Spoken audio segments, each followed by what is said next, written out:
मी तुम्हाला आधीच सांगितलं होतं ना हो. हा नाही, त्या सोहळ्याच्या नादात तुम्ही सगळ्या जबाबदाऱ्या विसरलात. समजा ठीक होईल, समजा ठीक होईल, तू काय बी काळजी करू नको, समजा ठीक होईल असंच म्हणत होतात ना हो तुम्ही. मग काय झालं?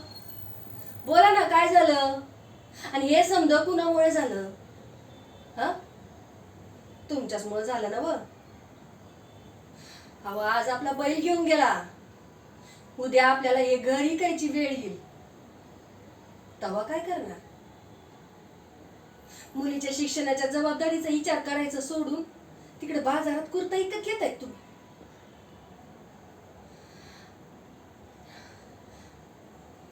आज लोकांना फुकट तमाशा बघायला मिळालाय, परत ती लोक येतील ना व, तेव्हा बी तुमच्याकडे द्यायला पैसे नसणार आहे, आणि तेव्हा याच्यापेक्षा जास्त लोक येतील फुकट तमाशा बघायला.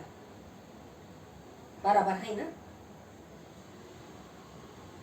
आज माझा बैल गेला, पण तुमच्या डोळ्यात थोडस मी पाणी नव्हतं. कसं येणार? बरोबर आहे, कसं येणार पाणी? तुम्ही समजा ठीक करणार आहेत ना व. हे बघा, मी तुम्हाला शेवटचं सांगते, तुमचा बाजार, तुमचा कुर्ता आणि तुमचं पैसे चुलीत घाला. जी काय मी थोडीशी इज्जत आबरू शिल्लक आहे ना व, ती तशीच राहू द्या. काम करा आणि त्यांचा पैसा परत करा, एवढंच म्हणणं आहे माझं.